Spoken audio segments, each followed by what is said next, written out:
자, 오늘도 말씀을 통해서 같이 함께 은혜를 나누도록 하겠습니다. 자, 우리는 요한계시록의 말씀이 총 22장까지 되어 있습니다. 그렇죠? 22장까지 되어 있어요. 항상 문단을 좀 잘 나누는 것이 이제 중요한데, 왜냐하면 그 전체 의미를 잘 파악하기 위해서 문단을 나눠야 되는 거예요. 그 이야기는 큰 그림을 먼저 그릴 수 있어야 되지요. 큰 그림을.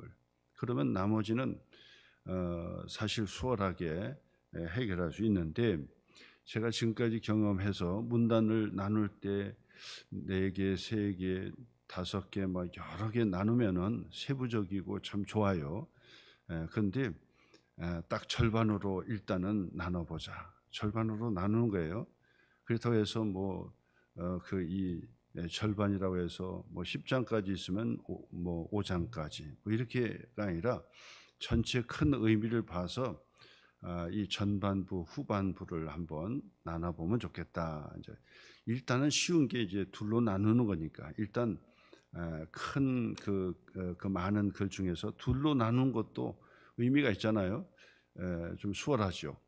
성경도 66권에서 신구약으로 딱 나누듯이 둘로 일단 나누는 것이 좋겠다 생각이 들어요.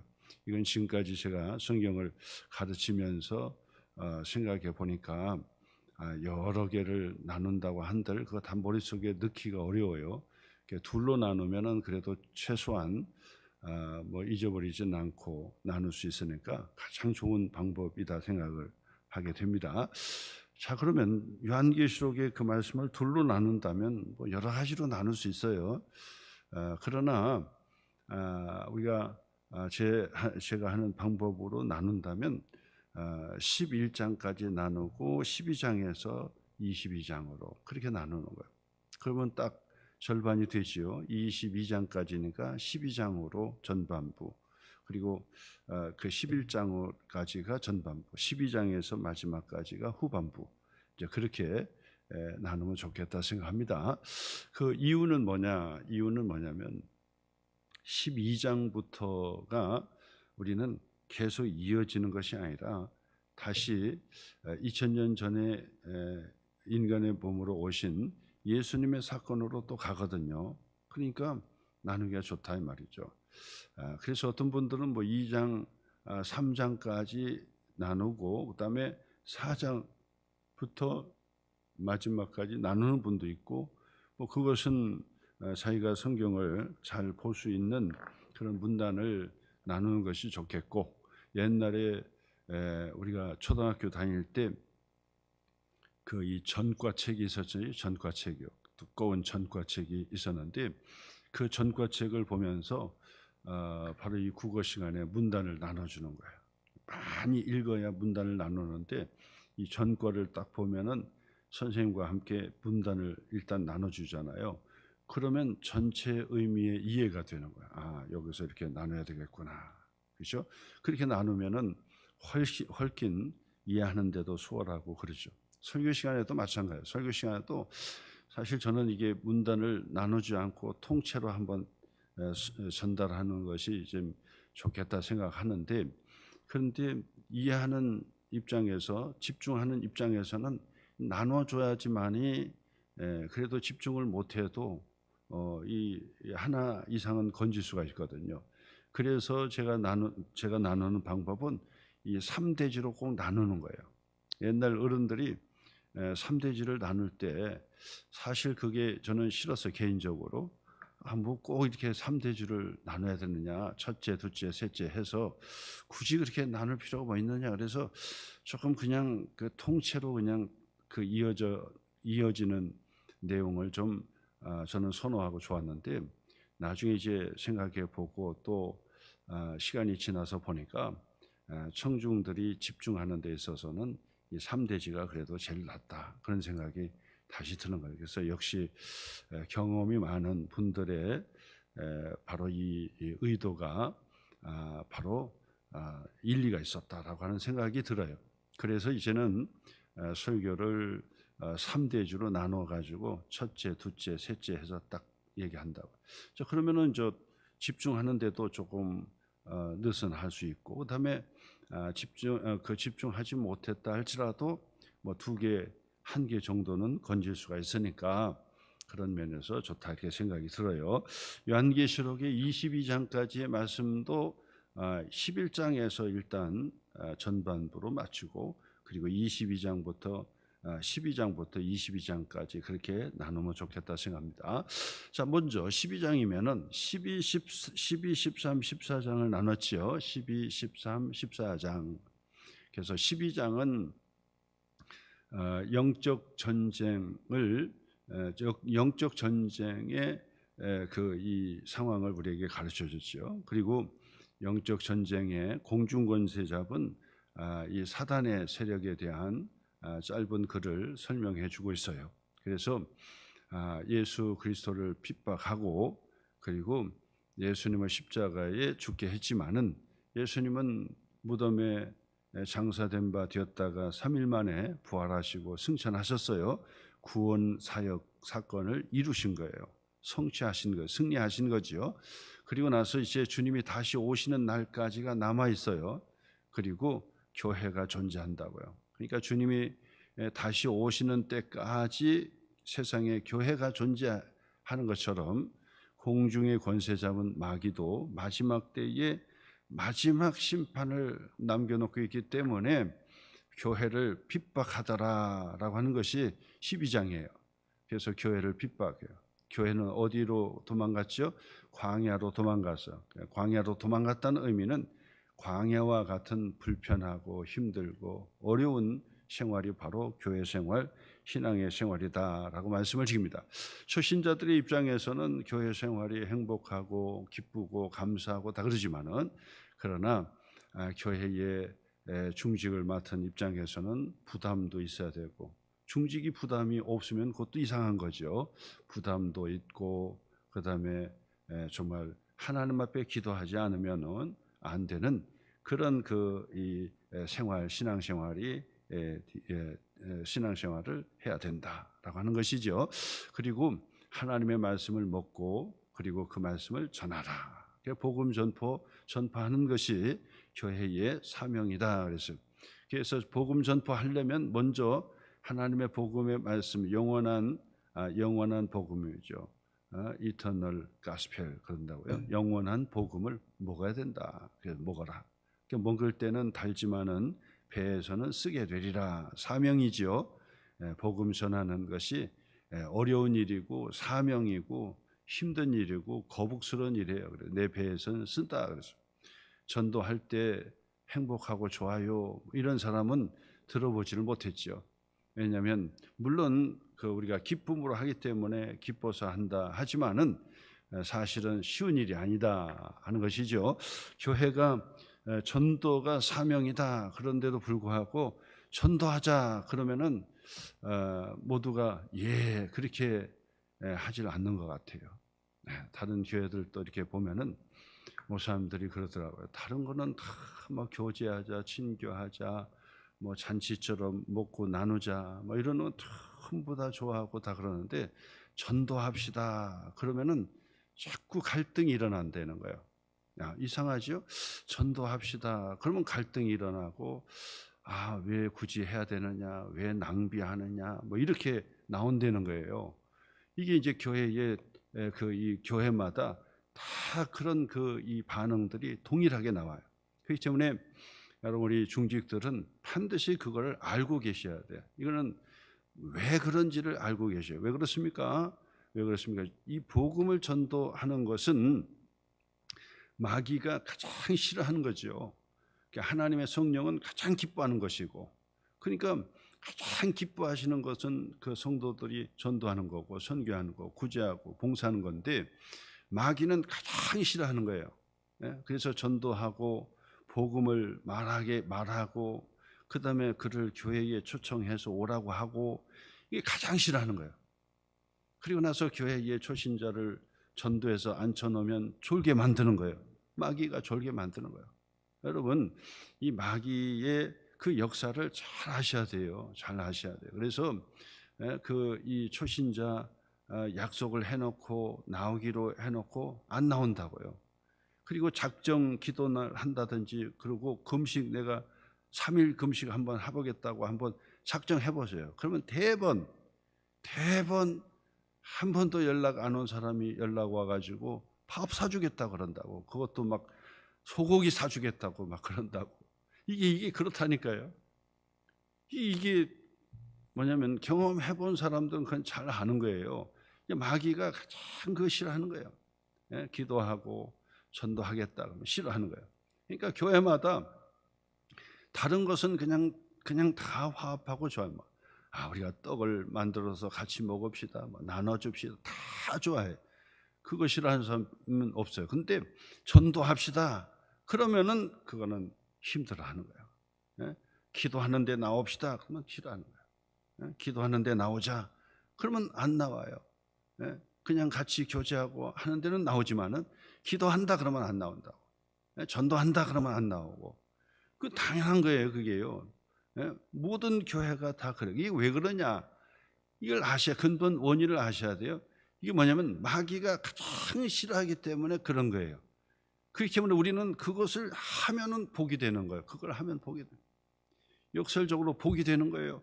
그렇기 때문에 우리가 전도해서 한 영혼을 구원해내면, 예? 회개할 것 없는 그런 천국에 회개할 것 없는 자들의 그 기쁨의 잔치보다 더 기뻐서 잔치하고 기뻐하신다고 그 말씀하시잖아요. 99마리의 양을 우리에 넣고 있다가도 한 마리 양이 그 이 절벽에 떨어져 헤매고 있을 때 목자가 그 잃은 양을 찾아서 메고 오면은 99마리로 인한 것보다 더 큰 기쁨이 있다고 한다고요. 그러니까 한 영혼이 천하보다도 귀하다고 그 얘기한다고요.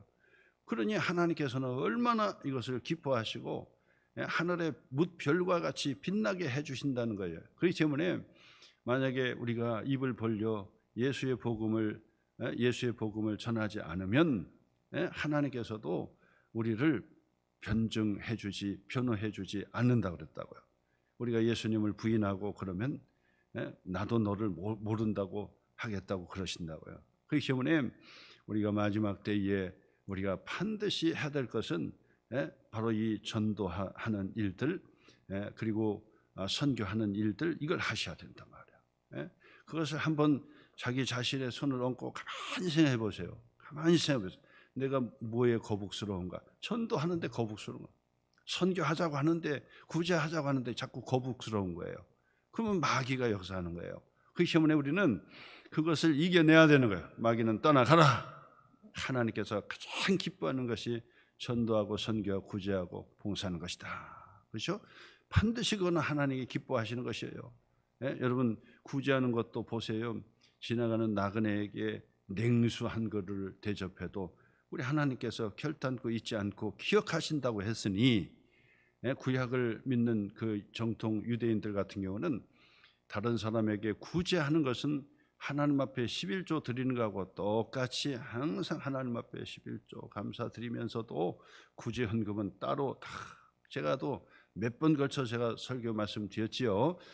우리는 어렸을 때 돼지 저금통을 줘가지고 나중에 저축해서 너의 목돈을 만들어라, 그리고 돈을 귀하게 여기고 또 전략을 해라, 이런 것을 어렸을 때부터 많이 배웠지만은 그 유대인들 같은 경우는 어렸을 때부터 저축해서 목돈 만들라고 가르치지 않고 뭡니까? 구제헌금통부터 주는 거예요. 우리는 돼지저금통, 그들은 구제헌금통을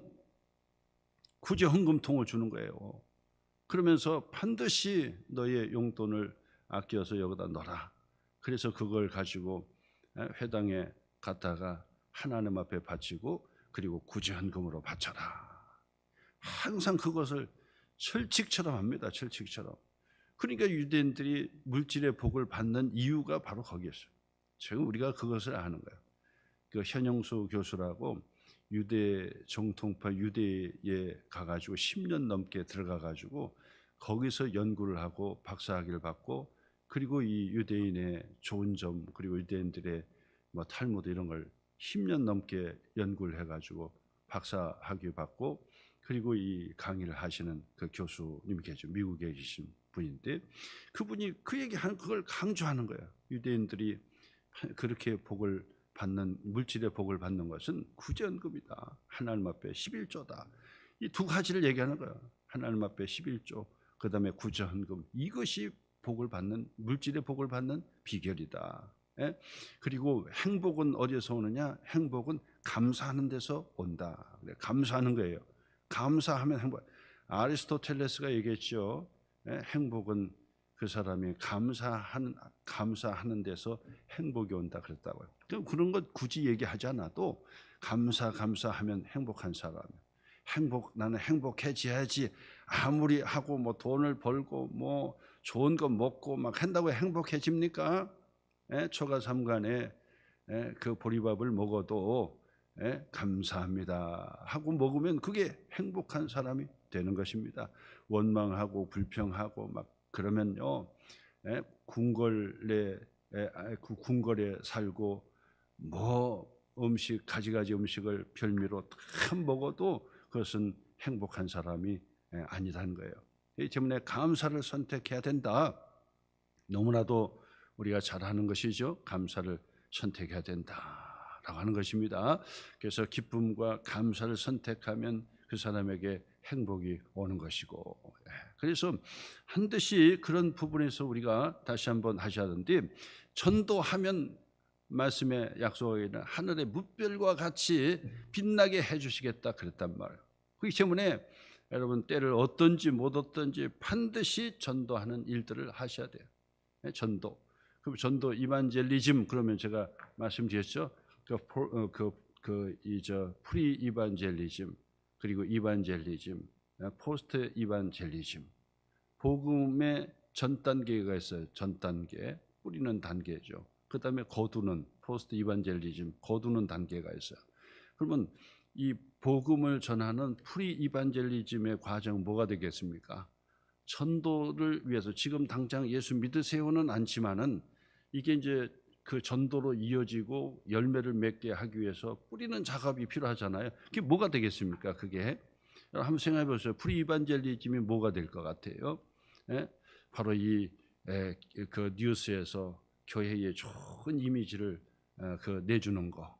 그리고 어떤 교회 갔더니 그 앞에다가 뭐 예수 믿으세요 이런 얘기는 없는데 그 앞에다가 탁 프랭카드를 걸어놨어요. 카페에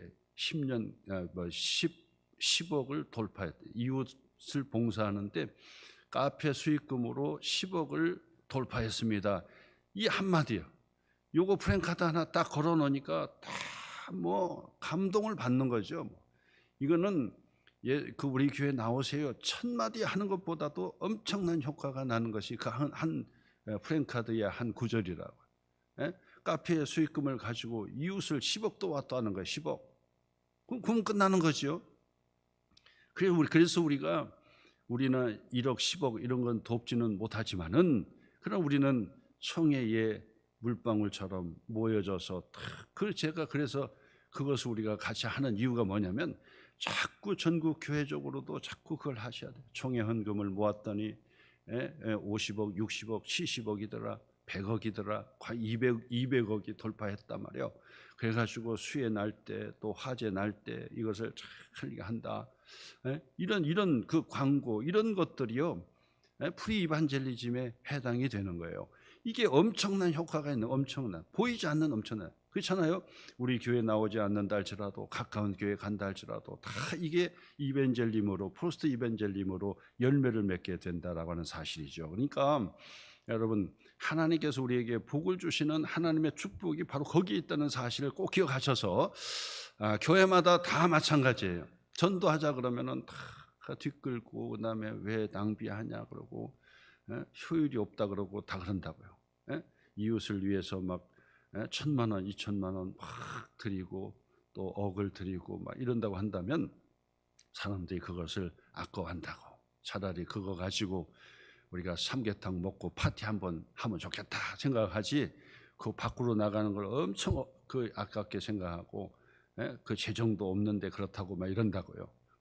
이거는 당연한 얘기예요. 당연한 얘기예요. 그러나 그것을 이겨내야 됩니다. 그것을 반드시 이겨내야 돼요. 왜냐하면 하나님께서 기뻐하시는 거예요. 하나님께 기뻐하시고 우리에게 복을 주시는 하나님의 방법이고 교회에 세워진 목적이 바로 거기에 있다 하는 것을 꼭 명심하셔야 돼. 교회의 사명이 전도, 선교, 구제, 봉사하는 데 있다. 구제, 봉사도 전도, 선교에 바로 이 프리 이반젤리즘이라고 할 수 있겠지요. 그러니까 반드시 거기에 초점을 맞춰서 해야, 그래야 교인도 부흥이 되고 교회도 부흥이 되고 일꾼도 많아지고 그러면서 할 일도 많고 그러는 거지요. 그래서 그것을 꼭 기억하셔야 된다. 그다음에는 영적 싸움이 그게, 그래서 전도하자 선교하자 그러면 반드시 반대해요. 내년부터 우리가 목사님이 내년부터 우리 예산의 한 10%는 전도 선교하고 그다음에 구제 봉사하는 데 딱 댑시다. 딱 얘기하면 예 아멘 이럴 것 같지요. 목사님 없습니다. 재정 없습니다. 이런다고요. 안 된다니까 이게요. 그러나 나중에 보세요. 반드시 그렇게 하면은 복이 되는, 어떤 교회 같은 경우는 아예 막 그냥 전체 예산의 뭐 몇 프로는 그냥 딱 떼자 해가지고 무 자르듯이 딱 잘라가지고 그리고 하는데 대단해요. 아 대단합니다. 그거 하는데 야 참 대단. 목사님 어떻게 이게 가능하겠어요? 처음부터 우리는 하나님의 복을 받는 교회, 복음을 전하는 교회다 해가지고 저 전주의 깡통교회라고 하는 그 교회인데 거기는 교회의 전체 예산에서 뭐 이거는 뭐 50% 정도가 아니야, 70%. 그러니까 최소한의 우리가 유지하는 것 정도 그런 것만 남겨놓고 전부 선교하는 거예요. 선교비가 그 교회 예산의 70%가 넘다 그 말이에요. 딱 잘라놓고 그렇게 한다고. 그러니까 교회가 깡통교회예요. 제가 가봤더니 깡통에다가 막 그냥 이게 뒤집어 씌워놓고 그렇게 하는 거예요. 그러면서 교회에서 서로 쓰는 비용들은 전부 전략하는 거예요. 이야 참 전략을 잘하더라고요. 그래서 막 정기 전략도 다 하고 뭐 다른 뭐 먹는 거 우리끼리 먹는 거 좀 전략하고 다 전략하더라고. 아 기가 막혀요. 전주에 깡통교회라 하면 유명한 데입니다. 깡통교회 전국에 유명한 교회입니다. 그렇게 되는 거예요. 예산의 70%. 이거는 불가능해요. 사실은 예산의 70%를 거기다 쓴다는 건 불가능합니다. 그럼 나머지는 어떻게 하냐? 그때마다 다 봉사하는 거야. 다 봉사하는 거야. 목회자만 사례비 받고 다 봉사하는 거야. 다 봉사. 뭐 어디 수련회 그러면 다 모아서 그 선교에서 모아가지고 다 하는 거지 헌금으로 교회에서 다시 나가지 않는 거예요. 교회에서는 전부 다 선교로 보낸다. 이거는 참 대단한 거죠. 신문에 날 정도니까 대단한 거죠. 어렵습니다. 쉽지 않습니다. 이처럼 교회 사명이 그래요. 그런데 반드시 뭐라고 했습니까? 바다에서 나오는 짐승, 땅에서 올라온 짐승, 바로 이 영적 싸움을 싸우게 된다. 영적 싸움. 이게 다 영적 싸움. 이것을 우리가 잘 하셔서 영적 싸움을 해가요. 그래서 우리가 교회의 사명이 뭐냐? 이걸 다 하셔야 돼요. 교회의 사명이 뭐냐? 교회는 뭐 하는 곳이냐?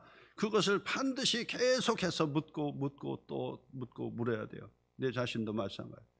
교회를 통해서 우리가 복을 받고 교회에서 기도해서 응답받고 문제 해결받고 교회를 통해 구원받고 하나님의 복음을 들을 수 있으니까 교회가 무한한 것인지를 반드시 생각하셔야 돼요. 목회자는 바로 큰 그림으로 교회의 회복을 위해서 제가 말씀을 드리잖아요. 그 얘기는 뭐냐? 반드시 우리는 교회가 못하는 곳이냐, 무엇하는 곳이냐 자꾸 물으셔야 돼요. 교회가 무엇한 곳이냐, 하나님이 교회를 세워놓고 가장 기뻐하시는 것이 무엇이냐, 요거 하셔야 돼요. 요거 안 하고 그거 잊어버리고 그냥 하다 보면은 세상의 공동체로 나가다 보면요, 그 하나님 앞에 책망을 받게 되고, 그리고 사명을 감당하지 못하면 교회로 사명을 감당하지 못하면 교회라고 할 수가 없는 것입니다. 이처럼 이 사역하는 것이 쉬운 게 아니에요. 그냥 대충 기분 좋게 하면은 그냥 모든 거 다 잘 되겠지, 어림없습니다. 신앙생활은 고민해야 되고 엎드려야 되고 그리고 부담도 가져야 되고 생각을 깊이 해야 되고, 그러면서 우리가 반듯하게 교회의 사명이 무엇인지 교회가 무엇하는 것이니 기둥들을 반듯반듯하게 기둥을 잘 박아야 되겠다. 기초를 단단하게 그냥 다져야 되겠다. 이걸 하셔야 돼요. 부흥하게 해주세요만 하지 말고 이거를 단단하게 기초를 단단하게 하고 기둥도 반듯하게 딱 세워줘야 그 다음에 교회를 지어나갈 수가 있다는 말씀을 드리는 것입니다. 그 다음에 14장의 말씀을 통해서 그 14장의 말씀을 통해서 이제 하나님께서 교회를 위로해 주시는 말씀이 되잖아요. 교회를 위로해 주시는 말씀. 그 위로해 주시는 말씀이 뭐였습니까? 하나님을 두려워하라. 그죠? 하나님을 두려워하라. 14장 7절이죠. 하나님을 두려워하라. 그 말씀이었어요. 하나님을 두려워하라. 1장 17절에서는 뭐였습니까? 1장 17절에서는 두려워하지 마라 하는 건 천사가 뭡니까? 세상을 두려워하지 말고 이 마귀 사탄을 두려워하지 마라. 매포부 그런다고요. 두려워하지 마라. 매포부 두려워하지 마라. 나는 처음이요 마지막이라. 그 말씀하잖아요. 근데 여기 14장 7절의 말씀에서는 두려워하라. 그 두려움 뭘요? 하나님을 두려워하라는 거예요. 하나님을 두려워하라. 두렵고 떨림으로 하나님을 두려워하라. 여러분 포비아라고 하는 단어가 뭐죠? 포비아 하면 공포, 두려움 그런 뜻이잖아요. 그래서 그 앞에 저 앞에 뭘 붙여가지고 뭐 고소 공포증이라든지 뭐 이런 거 나오잖아요.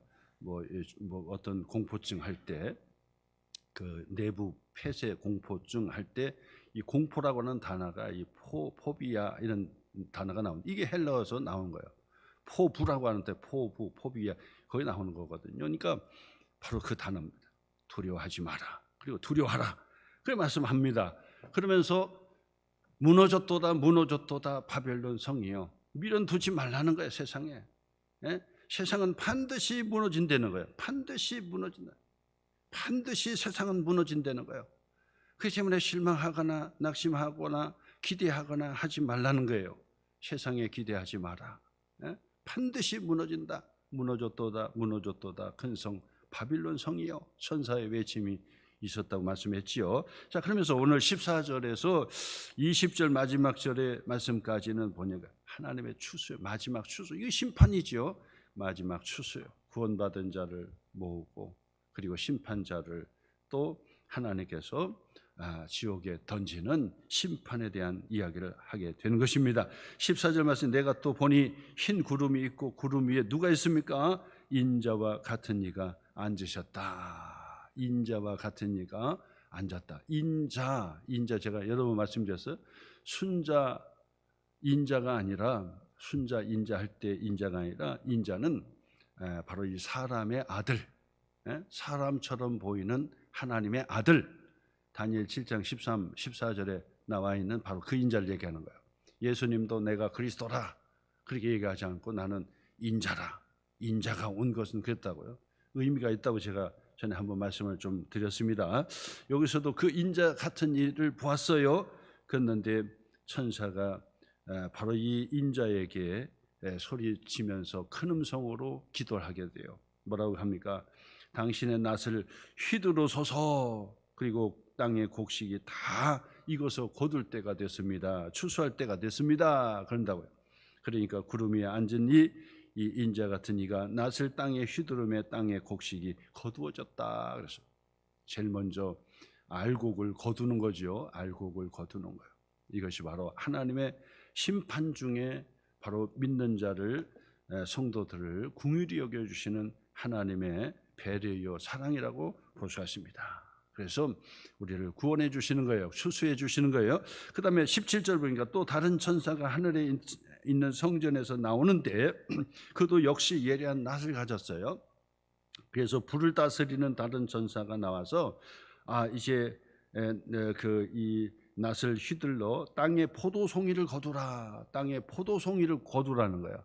그 땅에 포도송이를 거두라는 얘기는 하나님의 그 믿지 않는 자들이 하나님의 무서운 심판을 이야기하는 것입니다. 포도를 따서 그다음에 이제 발로 밟아가지고 이 깨면은 붉은 피가 넘쳐서 붉은 피처럼 붉게 나오잖아요. 이거 상징적인 의미가 되는 거예요. 그러니까 하나님의 무서운 죽음의 심판, 하나님의 진노의 무서운 심판을 얘기하는 것이고, 20절 성 밖에서 그 틀을 밟으니 포도를 밟는 틀에서 밟는다는 거죠. 피가 나서 이 피는 붉은 것이 나오는 것을 상징하는 거지요. 피가 나서 말 굴레까지 닿고, 말 굴레까지 닿았다는 얘기는 피가 막 그냥 흥건히 찼다는 건데, 1600 스타디온에 퍼졌다 해서 1600 스타디온은 어느 정도냐 이거 따질 거 없어요. 전 세계적으로 말 발굴까지 피가 흥건하게 질 정도로 하나님의 마지막 심판이 그때 일어나게 된다라고 하는 것을 가르쳐줘. 오늘 여러분, 그 하나님의 무서운 진노와 심판 아래도 우리를 추수해주는, 알곡으로 모아주시는 하나님의 추수, 바로 이 심판을 우리가 보고 있습니다. 오늘도 여러분, 우리의 믿음 생활에 위로받으시고 힘을 내시고 더 열심히, 더 교회 중심으로, 교회를 핍박하지만은 교회는 절대로 무너질 수가 없는 것입니다. 하나님께서 반드시 지금의 역사도 2000년 역사 동안 그랬습니다. 교회가 다 없어질 것 같아도 교회는 반듯하게 서서 반드시 승리한다는 사실을 기억하시고, 오늘도 교회 중심으로 믿음 생활, 하나님의 기쁨이 되는 전도, 선교, 구제, 봉사에 여러분 날마다 헌신할 수 있는 저와 여러분 되시기를 주님의 이름으로 축원합니다.